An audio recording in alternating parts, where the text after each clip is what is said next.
अगर मैं आपसे कहूं कि भारत की सबसे शक्तिशाली वित्तीय मशीनों में से एक ने पिछले साल चुपचाप 4,30,000 करोड़ रुपए से ज्यादा के ग्राहक संसाधनों को इधर उधर कर दिया और देश के ज्यादातर लोगों को भनक तक नहीं लगी, और अगर मैं आपसे कहूं कि यह मशीन कोई बैंक नहीं है, कोई सरकारी संस्था नहीं है, बल्कि ऐसा नाम है जिसे आप शायद पहचानते भी नहीं, नुवामा। यह शुरू हुआ एक डिमर्जर से, एक शांत विदाई एडेलवाइस से, एक नया नाम, एक नई पहचान। लेकिन इस रिब्रांडिंग के पीछे कुछ और बड़ा था। एक साम्राज्य आकार ले रहा था, ऐसा साम्राज्य जो इमारतों पर नहीं, भरोसे पर बना है, भारत की संपत्ति के अदृश्य प्रवाह पर टिका हुआ। वित्त वर्ष 25 के अंत तक नुवामा ने मुनाफे में 65% की बढ़ोतरी दर्ज की, राजस्व में 41% छलांग, प्रबंधनाधीन संपत्तियों में 24% की बढ़त। लेकिन ये सिर्फ आंकड़े नहीं हैं, ये संकेत हैं। इनकी असली ताकत उन परिवारों में है जिन्हें आप कभी टीवी पर नहीं देखते। 4,250 से अधिक अल्ट्रा हाई नेटवर्थ परिवार, 12 लाख से ज्यादा समृद्ध और हाई नेटवर्थ व्यक्ति, हजारों संस्थाएं। लेकिन अब मोड़ देखिए, नुवामा की ग्रोथ सिर्फ ऑर्गेनिक नहीं थी, ये योजनाबद्ध थी। हाइब्रिड वेल्थ मैनेजर्स की एक प्रणाली, एआई आधारित प्लेटफॉर्म जैसे मार्स और न्यूवे, यहां तक कि एक चैटबॉट जो आपके पोर्टफोलियो को आपसे बेहतर जानता है। यह संपत्ति प्रबंधन नहीं है, यह है सटीक नियंत्रण। इनका हैसियत डेटा, 1300 से अधिक रिलेशनशिप मैनेजर जिन्हें बोर्ड रूम में नहीं, जनरेटिव एआई सिमुलेशन द्वारा प्रशिक्षित किया गया। ये वर्चुअल क्लाइंट से बात करते हैं, इन्हें रियल टाइम फीडबैक मिलता है और ये स्केल करते हैं तेजी से। लेकिन गहराई से देखें तो बात और भी अजीब लगती है।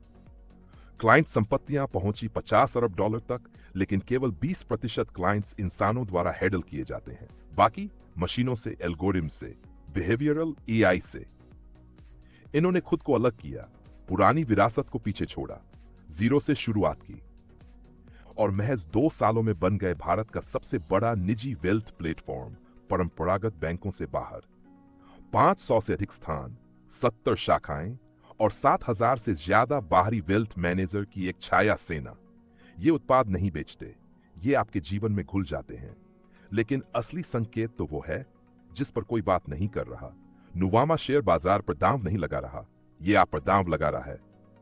कर्ज पर, संपत्ति नियोजन पर, निजी बाजारों पर, यहां तक कि वाणिज्यिक रियल एस्टेट पर। इन्होंने पहले ही दिल्ली में एक ट्रॉफी एसेट के लिए 460 करोड़ रुपए की डील बंद कर दी। जब आप स्क्रॉल कर रहे थे, वे अधिग्रहण कर रहे थे और इनका लागत से आय अनुपात गिर रहा है, जबकि ये लगातार बढ़ती कर रहे हैं। क्यों? क्योंकि असली राजस्व अभी नहीं, बल्कि उस एन्यूटी में है जिसे वे बना रहे हैं। आईपीओ बाजार धीमे हो गए, डेरिवेटिव रेगुलेशन सख्त हो गया, आरबीआई ने एनबीएफसी पर शिकंजा कसा, ज्यादातर खिलाड़ी रुक गए। लेकिन नुवामा, उन्होंने खुद को डाला, अपना खुद का क्लियरिंग प्लेटफॉर्म लॉन्च किया। इनका फ्लोट बढ़ा, मार्जिन भी बढ़ा। इनकी लीडरशिप सिर्फ आंकड़े नहीं बताती, लहरें भांप लेती है। वित्त वर्ष 26 की तीसरी तिमाही तक ये एक प्राइवेट क्रेडिट फंड लॉन्च करने की योजना में है और उसे ऐसे ग्राहकों को बेचना शुरू करेंगे जिन्हें पता भी नहीं होगा कि ऐसा कोई फंड आया है। और फिर है इनका ऑफशोर मोर्चा। दुबई परिचालन ब्रेक-इवन हो चुका है, सिंगापुर मंजूरी मिल चुकी है, वैश्विक प्रवाह, विदेशी संपत्तियां, एनआरआई पाइपलाइंस, सब पहले ही चालू हो चुका है। ये कोई कंपनी नहीं बना रहे, ये एक वित्तीय सैटेलाइट ग्रिड खड़ा कर रहे हैं। अब तक आप सोच रहे होंगे, अगर ये सब इतना बड़ा है तो मीडिया में क्यों नहीं है? क्योंकि असली ताकत प्रचार नहीं करती। नुवामा ने सिर्फ तेजी से ग्रोथ नहीं की, इन्होंने खेल का नियम ही बदल दिया। न कोई बड़ा बैंक, न कोई सार्वजनिक क्षेत्र का जुड़ाव, न कोई सेलिब्रिटी सीईओ, सिर्फ सटीकता, एआई और लंबे समय के दांव जिन्हें किसी ने देखा ही नहीं। इनका एआई सिस्टम मार्स अब रियल टाइम में सुझाव देता है। अगला कदम जनरेटिव एआई का एकीकरण। सिस्टम केवल आरएम को यह नहीं बताएगा कि क्या कहना है, बल्कि खुद बोलेगा। असली चुनौती टेक्नोलॉजी बनाना नहीं थी, बल्कि क्लासरूम को बदलना था। 95% से अधिक आरएम प्रशिक्षण अब सेल्फ बेस्ड एआई टूल से होता है। न कोई मानव ट्रेनर, न कोई क्लासरूम, सिर्फ फीडबैक लूप।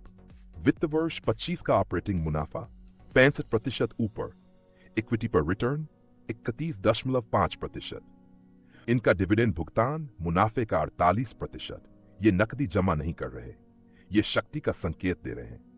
अब ये सिर्फ पैसे का प्रबंधन नहीं कर रहे, ये उसे क्लियर कर रहे हैं, स्टोर कर रहे हैं, उस पर कर्ज दे रहे हैं और अब उसके चारों ओर का डेटा भी नियंत्रित कर रहे हैं। एक पूर्ण चक्र वाला इकोसिस्टम, एक कंपनी, आपके पैसों का हर पहलू।